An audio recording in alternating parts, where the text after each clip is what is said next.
आप सब कैसे हैं? मैं आशा करता हूँ कि आप सब अच्छे होंगे, अपने घर पे होंगे और तैयारी कर रहे होंगे अपनी जो भी एग्ज़ामें चल रही हैं, इन फ्यूचर जो कंपटीशन एग्ज़ाम में बैठने वाले हैं। तो हम अकाउंट की सीरीज कर रहे थे और अकाउंट की सीरीज में हमने 2 पार्ट कर लिए थे। अभी अपन पढ़ रहे हैं जनरल इंट्रोडक्शन ऑफ पार्टनरशिप।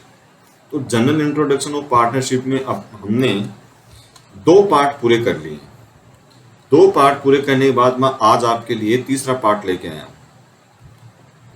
वो 2 पार्ट अगर आपको समझ में आए हैं तो उसके बाद अपन ये आगे की सीरीज है तीसरा पार्ट, तो वो और इजी है, आसान है।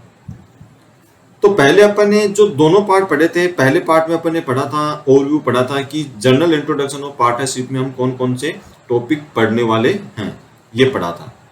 उसके बाद हमने पहला टॉपिक इसका पढ़ा था, दूसरे पार्ट में इसका पहला टॉपिक पढ़ा था अपन ने नीड ऑफ पार्टनरशिप, क्योंकि हमें पार्टनरशिप की आवश्यकता क्यों पड़ी।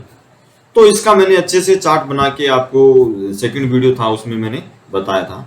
अगर जो नए सब्सक्राइबर हैं, जो नए देख रहे हैं मेरे को स्टूडेंट, वो एक बार पहला पार्ट और दूसरा पार्ट जरूर देखें। और फिर अपन ने उसी सेकंड पार्ट में अपन ने पढ़ा था कौन सा, meaning and definition of partnership पढ़ा था। आई होप जिसने भी सेकंड वीडियो देखा है मेरा उसको समझ में आ गया होगा। तो आइए चलते हम तीसरे पार्ट में। तीसरे पार्ट में मैं आज आपके लिए एक सिंगल टॉपिक लेके आया हूं जिसका नाम है टाइप ऑफ पार्टनरशिप, कि पार्टनरशिप है वो कितने प्रकार की होती है। जिन स्टूडेंट ने मेरा चैनल अभी सब्सक्राइब नहीं किया तो वो सब्सक्राइब कर लें, लाइक करें, कमेंट करें और शेयर करें, ताकि जैसे ही मैं नया वीडियो डालूंगा तो आपके पास वो कमेंट आ जाएगा और जैसे आपके पास नोटिफिकेशन भी आ जाएगा तो उस नोटिफिकेशन के आधार पे आपको पता चल जाएगा कि मैंने नया वीडियो डाला है, तो आप वो देख सकें। आइए चलते हैं, आपका ज़्यादा टाइम नहीं लेते हुए टॉपिक पे आते हैं अपन। तो टाइप ऑफ पार्टनरशिप में एक मैंने आपके लिए चार्ट बनाया है, उस चार्ट को अपन देखते हैं। और साथ साथ में मैंने आपको पहले वीडियो में, सेकंड वीडियो में मैंने बताया था कि मैं आपको इंग्लिश के साथ में हिंदी मटेरियल भी साथ में प्रोवाइड करवाने की कोशिश करूंगा। तो उसी सीरीज में मैं इंग्लिश में तो आपको पढ़ाता ही हूँ, साथ में मैं आपको हिंदी में भी मटेरियल, ताकि क्या है कि जो हिंदी मीडियम के स्टूडेंट हैं उनको हिंदी में मटेरियल मिल नहीं पाता है, इसलिए मैं चाहता हूँ कि वो ज़्यादा परेशान ना हो, इसलिए मैं साथ साथ में हिंदी और इंग्लिश दोनों में लेके आए मटेरियल। तो टाइप ऑफ पार्टनरशिप में अगर अपन साझेदारी के प्रकार पढ़ेंगे, पार्टनरशिप की टाइप पढ़ेंगे, तो पार्टनरशिप के नेचर के अकॉर्डिंग हम क्या करेंगे, पार्टनरशिप को डिवाइड करेंगे। तो पार्टनरशिप को डिवाइड करते हुए अपन पढ़ते हैं। फिर मैंने एक चार्ट बनाया है, ये चार्ट देखना आप, टाइप ऑफ पार्टनरशिप। और टाइप ऑफ पार्टनरशिप में पहला पार्ट अपन देखते हैं। पहले पार्ट में आता है आपका partnership at will and particular partnership. पहला पॉइंट तो ये है, पहला टाइप। दूसरा टाइप इसका दे रखा है लिमिटेड एंड अनलिमिटेड पार्टनरशिप क्या होती है, ये अपन आगे की स्लाइड में देखेंगे। फिर तीसरा जो अगर पार्ट आता है पार्टनरशिप का, वो आता है fix term and non fix term partnership क्या होती है, वो अपन देखेंगे।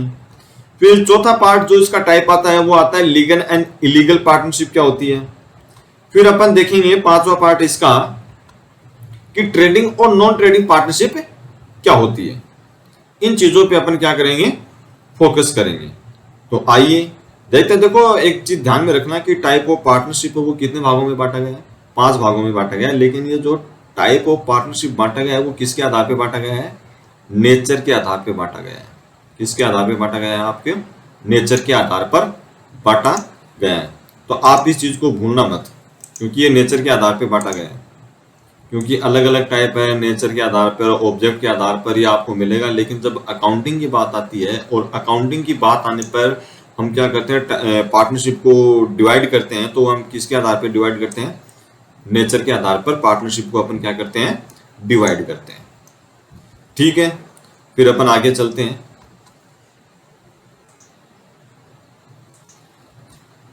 Partnership at will. अब पार्टनरशिप एट विल है तो पार्टनरशिप एट विल, अब मैंने पहले वाले स्लाइड में मैंने आपको बताया था कि पहला पॉइंट है टाइप ऑफ पार्टनरशिप, इसमें पहला पॉइंट था पार्टनरशिप एट विल और पर्टिकुलर पार्टनरशिप, तो मैं उनको अलग अलग पॉइंट में लेके आया हूं। तो पार्टनरशिप एट विल, तो पार्टनरशिप एट विल में बोला है कि if a partnership is established for uncertain period it is called partnership at will. Simple सी बात है, अगर आपका कोई लिमिटेड टाइम नहीं है, अनलिमिटेड टाइम के लिए अगर आपने कोई पार्टनरशिप ओपन की है तो वो क्या कहलाएगी? पार्टनरशिप एट विल कहलाएगी, यानी हिंदी में अगर बोले तो ऐच्छिक साझेदारी कहलाएगी। फिर इसके बाद इसमें दे रखा है such type of partnership can be wound up at any time with the mutual agreement of all partner और on being inform by any of the partner. ये बोल रहे हैं कि ये पार्टनरशिप कब खत्म हो सकती है या कब क्लोज हो सकती है। तो ये बोलते हैं कि ये जो पार्टनर है इनमें से किसी एक ने बोल दिया हो या इनके बीच कोई म्यूचुअल एग्रीमेंट हुआ हो, तब ये पार्टनरशिप क्या हो सकती है? खत्म हो सकती है। हिंदी में देख लो अब इसको, ऐच्छिक साझेदारी, साथ साथ में मैंने बताया था मैं आपके लिए हिंदी में मटेरियल लेके आऊंगा। तो हिंदी में बोल रखा है अनिश्चित काल के लिए व्यवसाय करने हेतु स्थापित साझेदारी को हम क्या बोलेंगे? ऐच्छिक साझेदारी बोलेंगे। ऐसी साझेदारी को किसी भी समय सभी साझेदारों की सहमति से अथवा किसी एक साझेदार द्वारा सूचित किए जाने पर समाप्त किया जा सकता है। अब अगर आप एग्जाम्पल के थ्रू समझ सकते हैं तो समझना कि ए बी सी 3 पार्टनर है, उन्होंने कोई टाइम लिमिट नहीं रखी है। अब टाइम लिमिट नहीं रखी तो वो पार्टनरशिप जिस भी चीज का बिजनेस कर रहे हैं वो करते रहेंगे करते रहेंगे करते रहेंगे। फिर इन एबीसी में सी ने बोल दिया कि बस यार अब बहुत हो गया, अब आगे बिजनेस नहीं करेंगे। ठीक है, तो फिर वो वहीं समाप्त हो जाती है। फिर वो दोनों भी एक्सेप्ट कर लेते हैं इस चीज को कि बस यार हाँ, कि अगर उन तीनों में से किसी एक ने या दो ने बोल दिया कि बस अब बिजनेस नहीं करना है, एक दूसरे को सूचना दे देते हैं कि बस अब बिजनेस क्लोज करना है, बहुत पैसा कमा लिया, बहुत पैसा बना लिया अपन ने, अब अपने इन पैसों से अच्छी लाइफ कटेगी, तो फिर ये क्या कर सकते हैं? पार्टनरशिप को क्लोज भी कर सकते हैं। आई होप कि ये जो मैं समझा रहा हूं वो आपको समझ में आ रहा होगा। फिर अगला पॉइंट है पर्टिकुलर पार्टनरशिप। पर्टिकुलर का मतलब होता है विशेष, विशेष से रिलेटेड हो जाता है। फिर इसमें बोल रखा है कि when a partnership established with a particular object और particular work then it is called particular partnership. Such partnership remain in existence up to the fulfilment of its object. इसके एग्जाम्पल दे रखे हैं construction of a dam, building of a bridge etcetera दे रखे हैं। कहने का मतलब है कि राम और श्याम ने कोई काम लिया, मतलब काम लिया, जैसे मान लीजिए कि डैम बनाने का काम ले लिया उन दोनों ने, तो वो पार्टनरशिप भी उसी डैम को बनाने के लिए ही बनाई गई थी। जैसे ही डैम का काम खत्म हो जाता है, पर्टिकुलर पार्टनरशिप भी क्या हो जाती है? खत्म हो जाती है। आइए हिंदी में और डाल लेते हैं इस पे नजर थोड़ी सी। हिंदी में इसको बोलते हैं विशेष साझेदारी। विशेष साझेदारी फिर हिंदी में देखो, जब कोई साझेदारी विशेष उद्देश्य अथवा विशेष कार्य हेतु स्थापित की जाती है तो उसे विशेष साझेदारी कहते हैं। ऐसी साझेदारी अपना उद्देश्य पूरा होने तक अस्तित्व में रहती है, मतलब वो डैम बनाया तब तक रहती है। अब इसने एग्जाम्पल दे रखा है जैसे बांध का निर्माण करना, पुल बनाना, सड़कें बनाना आदि हेतु साझेदारी। अब जैसी सड़क बन गई तो पार्टनरशिप खत्म हो जाती है। फिर आई होप कि आपको ये समझ में आया होगा। चलो आगे चलते हैं। बस एक बार इनकी रीडिंग मार लेना, आप रीडिंग लगा लोगे तो आसान है। लिमिटेड लाइबिलिटी पार्टनरशिप, इसको शॉर्ट में अपन एलएलपी बोलते हैं। LLP is corporate under partnership act 2008। It is an artificial person. It has separated entity and perpetual existence. It has a common seal which is based on limited liability. Under LLP, liability of partner is limited and firm has no right over partner personal property. कहने का मतलब ये है इसका, इसको हिंदी में अपन सीमित साझेदारी भी बोलते हैं और हिंदी में भी देख लो, ये मेरे हिसाब से समझ में आ गया, ज्यादा बड़ी बात नहीं। हिंदी में ये बोल रहा है कि सीमित साझेदारी में एक साझेदार का दायित्व उसके द्वारा विनियोजित पूंजी तक सीमित रहता है, परंतु ऐसी फर्म में एक या एक से अधिक साझेदारों का दायित्व असीमित होना अनिवार्य है। कहने का मतलब है लिमिटेड लायबिलिटी पार्टनरशिप में क्या होता है कि किसी पार्टनर का उसने उस पार्टनरशिप में जितना पैसा इन्वेस्टमेंट किया है वहां तक ही उसकी लायबिलिटी रहती है, लेकिन वह केवल एक ही रह सकती है। बाकी जितने भी और पार्टनर रहेंगे उनकी लायबिलिटी क्या रहेगी, अनलिमिटेड रहेगी। आई मेरी बात समझे? चलो ऐसे नहीं समझाया तो हम इसको एक एग्जांपल से समझते हैं। राम, श्याम और मोहन क्या है, तीन पार्टनर हैं। अब राम की कैपिटल उसमें लगी हुई है 1 लाख, ठीक है। बाकी की उनकी भी सपोज करो जैसे 2 लाख 3 लाख ऐसे लगी हुई होगी, या ऐसे मान लो कि 1-1 लाख लगी हुई है। तो अपने एक बार इस एग्जांपल में मान लेते हैं 1-1 लाख रुपए क्या लगी हुई है, इनकी कैपिटल लगी हुई है। अब राम की जो लायबिलिटी है वो रहेगी 1 लाख तक, जबकि श्याम और मोहन की लायबिलिटी क्या रहेगी, उनके द्वारा इन्वेस्टेड कैपिटल से भी ज्यादा लायबिलिटी होनी चाहिए, तब जाके वो लिमिटेड लायबिलिटी पार्टनरशिप कहलाएगी, वरना पार्टनरशिप लिमिटेड लायबिलिटी नहीं कहलाएगी। अब राम की 1 लाख की लायबिलिटी है, बाकी श्याम और मोहन की क्या रहेगी, ज्यादा रहेगी। आई मेरी बात समझे? कहने का मतलब इन शॉर्ट में आपको नॉन टेक्निकली बताता हूं, एक पार्टनर की क्या रहेगी, लायबिलिटी लिमिट रहेगी, बाकी और जितने भी पार्टनर हैं उनकी लायबिलिटी क्या रहेगी, अनलिमिटेड रहेगी। इस प्रकार की पार्टनरशिप को अपन क्या बोलेंगे, लिमिटेड लायबिलिटी पार्टनरशिप कहेंगे। अनलिमिटेड देख लेते हैं। अनलिमिटेड पार्टनरशिप, अनलिमिटेड पार्टनरशिप में बोला था liability of all partner will be unlimited individually and collectively towards creditors. अब सिंपल सी बात ये है कि ये बोल रहा है कि जो बिजनेस के क्रेडिटर होंगे, जब हम जैसे ही पार्टनरशिप ओपन करेंगे और पार्टनरशिप में जैसे ही हम उधार में कोई अगर क्रेडिट पे अगर कोई ट्रांजैक्शन करेंगे तो अपने क्रेडिटर बढ़ते जाएंगे। उन क्रेडिटरों को पेमेंट करने के लिए जो पार्टनर हैं पार्टनरशिप में, वो पार्टनर पर्सनली और संयुक्त रूप से, जॉइंट रूप से, पर्सनली और जॉइंट रूप से क्या रहेंगे, उन क्रेडिटरों को पेमेंट करने के लिए बाध्य रहेंगे, बाउंड रहेंगे। फिर आगे ये बोल रहा है if the assets of the firm are not sufficient to pay off the liability. ये बोल रहा है कि अगर उनकी फर्म, पार्टनरशिप फर्म है, अगर वो उनकी एसेट्स इतनी नहीं है कि वो उन क्रेडिटरों का पेमेंट नहीं कर सकती, तो आगे बोल रहा है then individual assets of the partner can also be utilized to pay the same. Generally, partnership is of the unlimited liability characters. ये क्या बोल रहा है कि अगर वो एसेट्स कम हैं और आपकी लायबिलिटी ज्यादा है, तो जो पार्टनर है ना, उनकी खुद की पर्सनल एसेट्स बेचकर उन क्रेडिटरों का क्या करना पड़ेगा, पेमेंट करना पड़ेगा।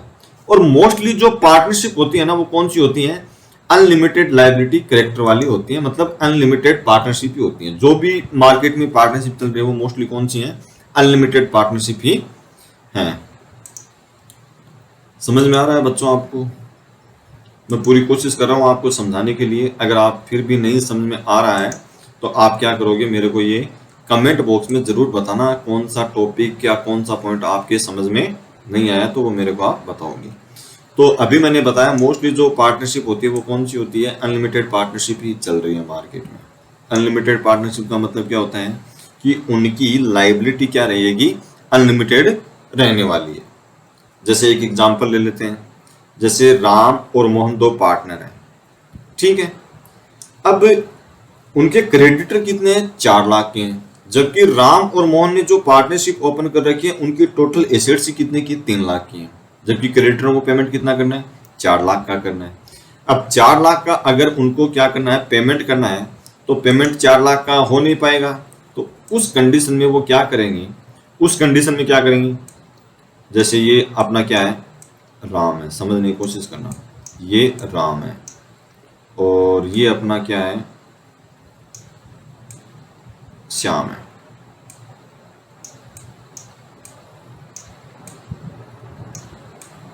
ठीक है।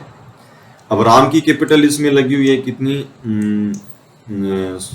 सपोज करो आप कितनी, 1 लाख रुपए, ठीक है। और ऐसे ही इसमें श्याम की कैपिटल भी कितनी लगी हुई है, सपोज करो कि कितनी है, 1 लाख रुपए। आई बात समझ? तो अपन मान लेते हैं कि टोटल जो क्रेडिटर है वो कितने के हैं, क्रेडिटर इनके हैं कितने के, 3 लाख रुपए के मान लेते हैं,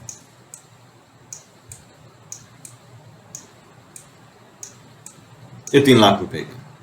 तो अपन ये मान के चलिए कि इनकी जो 1-1 लाख है वो मान लीजिए एसेट्स हैं, उनको बेचने मतलब पार्टनरशिप को क्लोज किया, क्लोज करने के बाद उनके पास कितना रुपया आया, 2 लाख रुपए आ गए। जबकि उनके पास है कितना, जबकि उनकी जो मार्केट में जो लोग मांग रहे हैं उनके पैसे वो कितने हैं, क्रेडिट कितनी उनकी, उनकी क्रेडिट है कितनी, 3 लाख की है।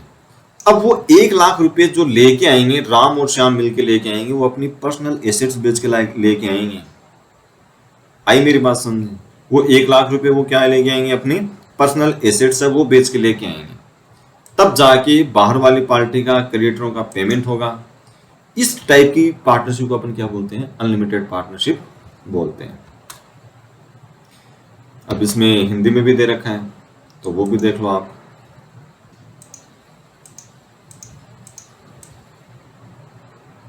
हिंदी में दे रखा है, असीमित साझेदारी में साझेदारों का दायित्व क्या रहता है, व्यक्तिगत एवं सामूहिक रूप से लेनदारों के प्रति असीमित रहता है। ठीक है। फिर आगे बोल रखा है कि यदि किसी दशा में फर्म की संपत्तियां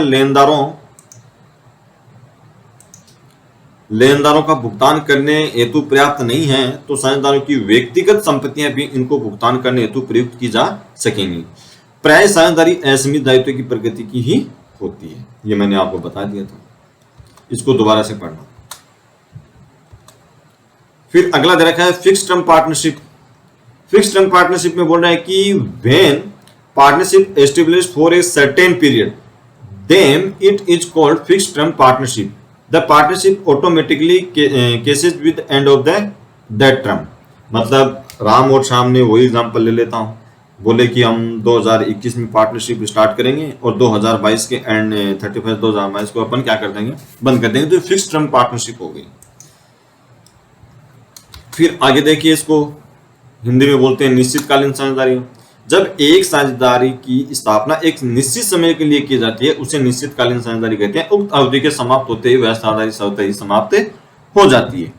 अब इसमें एक आपके लिए मैंने स्पेशल नोट डाला है, वो नोट ये है कि सभी साझेदार चाहे तो सर्वसम्मति से निश्चित अवधि की साझेदारी को भी कभी भी समाप्त कर सकते हैं। यदि सभी साझेदार निश्चित अवधि की साझेदारी को समाप्त होने के बाद भी जारी रखना चाहते हैं तो वह साझेदारी ऐच्छिक साझेदारी बन जाती है और ऐसी स्थिति में साझेदारी के अधिकार पूर्ववर्ती बने रहते हैं। इस नोट में यह बोला है कि अगर आपने फिक्स्ड टर्म पार्टनरशिप या निश्चितकालीन पार्टनरशिप ओपन किया है और वो निश्चित पार्टनरशिप आपकी खत्म हो चुकी है, उस अवधि के बाद भी आप पार्टनरशिप स्टार्ट कर सकते हो और आपके राइट वगैरह सब कुछ वही रहेंगे, अधिकार भी वही रहेंगे, पॉलिसी भी वही रहेंगी। ठीक है। अगर आप बिजनेस आगे स्टार्ट रखना चाहते हो तो फिर ये क्या रहेगी, फिक्स्ड टर्म पार्टनरशिप नहीं रहेगी, फिर ये ऐच्छिक पार्टनरशिप हो जाएगी, ऐच्छिक साझेदारी रह जाएगी, पार्टनर एट विल रह जाएगी। ठीक है, आगे चलते हैं। अब आगे वाला पॉइंट आ रहा है नॉन फिक्स्ड टर्म पार्टनरशिप आ रहा है। अब नॉन टर्म फिक्स पार्टनरशिप में बोल रहा हूं when no certain time limit is fixed as well as is not established with a particular object। ये इंपॉर्टेंट है इसमें। ये क्या बोल रहा है कि एक ऐसी पार्टनरशिप जिसमें कोई तो टाइम लिमिट नहीं है और उनका कोई भी ऑब्जेक्ट नहीं है, किस ऑब्जेक्ट से बना रहे हैं, then it is called non fixed term partnership and it would go on till any cases event an occur और it has ceases by the operation of a law. अब इसको हिंदी में देख लेते हैं। हिंदी में बोल रहा है कि एक साझेदारी की स्थापना करते समय कोई समय सीमा निश्चित नहीं की जाती है, साथ ही साझेदारी का निर्माण विशेष उद्देश्य से भी नहीं किया जाता है। ऐसी साझेदारी को अनिश्चितकालीन साझेदारी कहते हैं तथा यह उस समय तक कार्य करती रहेगी जब तक कोई आकस्मिक घटना न घटित हो जाए जिसके कारण विधि द्वारा साझेदारी को समाप्त करना पड़े। ठीक है, सिंपल सी है, ये देख लेना आप। अगले पॉइंट पे आते हैं। अगले में दे रखा है ट्रेडिंग पार्टनरशिप दे रखा है। ट्रेडिंग पार्टनरशिप में बोल रहा है purchase and sale of goods and manufacture activities are main function. मतलब अपन किसी चीज का गुड्स का परचेज सेल कर रहे हैं, वो या मैन्युफैक्चरिंग कर रहे हैं अपन किसी गुड्स की, तो एक्टिविटी, तो ऐसी एक्टिविटी क्या कहलाती है, ट्रेडिंग पार्टनरशिप में आती है। या फिर ऐसी पार्टनरशिप जिसमें आप ना तो गुड्स बेच रहे हो, ना गुड्स का सेल कर रहे हो, ना गुड्स को परचेज कर रहे हो, तो वैसे क्या कहलाएगी, फिर नॉन ट्रेडिंग कहलाएगी। तो नॉन ट्रेडिंग वाला आगे दे रखा है, but services are provided in non trading partnership. ये बोल रहा है अगर आप सर्विस दे रहे हो तो वो किस में आएंगी, नॉन ट्रेडिंग पार्टनरशिप में आएंगी। मतलब कोई गुड्स सेल कर रहे हो, परचेज कर रहे हो तो किस में आएगी, ट्रेडिंग पार्टनरशिप में। अगर आप कोई किसी टाइप की सर्विस दे रहे हो तो वो किस में आएगी, नॉन ट्रेडिंग पार्टनरशिप में आएगी।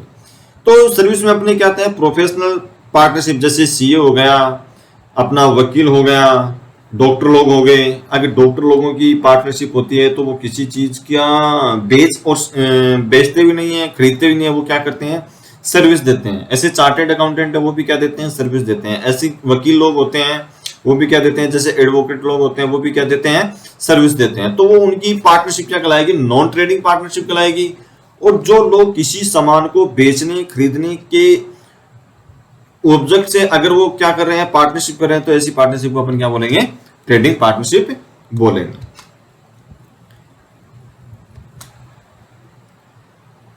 व्यापारिक साझेदारी, ये हिंदी में दे रखे हैं। व्यापारिक साझेदारी में मुख्य कार्य माल का क्रय विक्रय करना अथवा निर्माण गतिविधियां होती हैं जो साझेदारी सेवाएं देने के लिए होती हैं, उसे अव्यापारिक साझेदारी कहा जाता है। जैसे पेशेवर सीए की साझेदारी है, वकील की सेवा की साझेदारी है, डॉक्टर की साझेदारी है।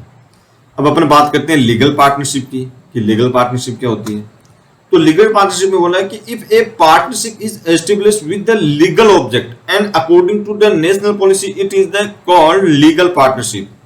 सिंपल सा बोला गया है, इसमें सिंपल सी भाषा ये बोला गया है कि कोई भी अगर पार्टनरशिप होती है वो देश की जो कंट्री होती है उसकी पॉलिसी के अकॉर्डिंग अगर कोई पार्टनरशिप काम करती है तो वो कौन सी कहलाएगी, लीगल पार्टनरशिप कहलाएगी। तो इसने यही बोल रखा है, यदि साझेदारी की स्थापना का उद्देश्य वैध हो एवं राष्ट्रीय नीति के अनुरूप हो तो उसे कौन सी साझेदारी कहेंगे, वैध साझेदारी कहेंगे या लीगल पार्टनरशिप कहेंगे। आप इनको बार बार देखते रहना, इतनी हार्ड भी नहीं है, मैं आपको आसान आसान शब्दों में समझाने की कोशिश कर रहा हूं। फिर अगला टॉपिक आता है इलीगल पार्टनरशिप का।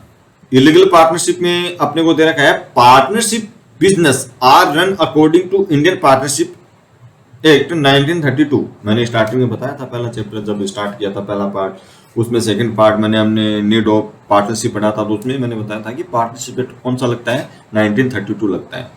जब तक पार्टनरशिप एक्ट फॉर्म में नहीं आया था उससे पहले जो पार्टनरशिप के रूल दिए हुए थे वो कहाँ दिए हुए थे, इंडियन कॉन्ट्रैक्ट एक्ट 1872 में दिए हुए थे।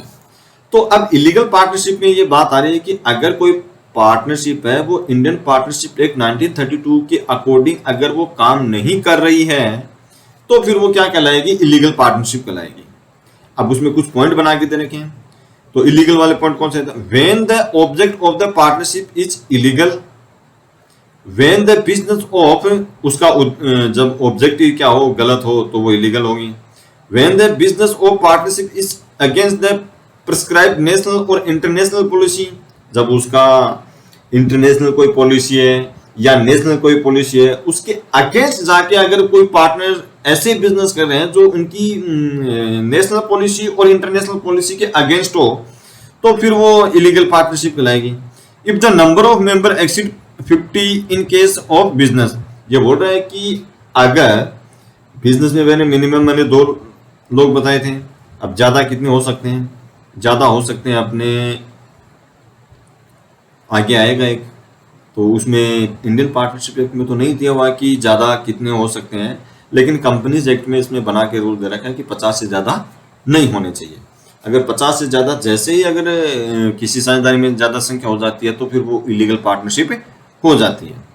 चौथा पॉइंट इसने दे रखा, when a citizen of enemy country has been included in the partnership. अब इंडिया में कोई पार्टनरशिप चल रही है और उसमें पाकिस्तान अपना क्या शत्रु देश है, एनिमी कंट्री है, तो उसका कोई सदस्य इंडिया में जो पार्टनरशिप हो रही है अगर सदस्य उसमें शामिल है तो वो फिर क्या कहलाएगी, इलीगल पार्टनरशिप कहलाएगी।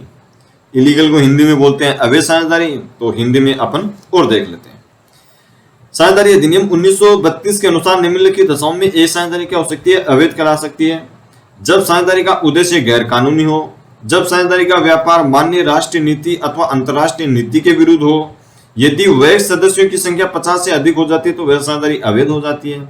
जब किसी साझेदारी में शत्रु राष्ट्र का नागरिक सदस्य बना दिया जाए, जैसे मैंने अभी बताया था पाकिस्तान का एग्जाम्पल दिया था, अगर पाकिस्तान का कोई नागरिक इंडिया में अगर पार्टनरशिप में शामिल है तो वो फिर चाहे काम अच्छा ही कर रहे हो, काम चाहे अच्छा ही कर रहे हो, लेकिन वो क्या कहलाएगा, इनेमी कंट्री का, शत्रु देश का सदस्य है, वो भारत में साझेदारी में शामिल नहीं हो सकता। अगर शामिल है तो वो फिर क्या हो जाएगी, इलीगल पार्टनरशिप हो जाएगी। तो आज अपने जो टॉपिक पढ़े हैं वो अच्छे से पढ़े हैं, पार्टनरशिप के टाइप पढ़े हैं। तो मैं आशा करता हूं कि इस वीडियो को एक बार दो बार जरूर देखें और इनसे जो भी क्वेश्चन अराइज हो रहे हैं वो आपको डिटो इसी फॉर्म में लिख के आने हैं। जैसे सपोज कीजिए क्वेश्चन आ गया, व्हाट इज इलीगल पार्टनरशिप, तो जैसे मैंने इसमें इंग्लिश में लिख रखा है, जैसे मैंने हिंदी में लिख रखा है, आपको भी आंसर वैसे ही लिख के आना है। और एक बात और ध्यान रखना, चैनल को आप जरूर प्लीज सब्सक्राइब करें, उसको लाइक भी करें। अगर आपकी कोई चीज समझ में नहीं आ रही है तो उस पर आप क्या करें, कमेंट भी करें।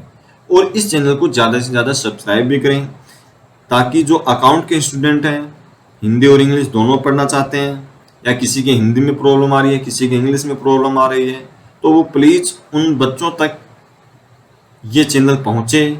और मैं ज़्यादा से ज़्यादा कोशिश करूंगा कि आपको मैं फ्री में ही मटेरियल प्रोवाइड कराने की कोशिश करूंगा। हम सीरीज लेके चलेंगे ताकि वन बाय वन टॉपिक आपको समझ में आ जाए। अगर आपको कोई टॉपिक समझ में नहीं आ रहा तो प्लीज़ आप क्या करेंगे, कमेंट करके मेरे को बताइएगा, और फिर मैं आपको और अच्छे से वो टॉपिक समझाने की कोशिश करूंगा।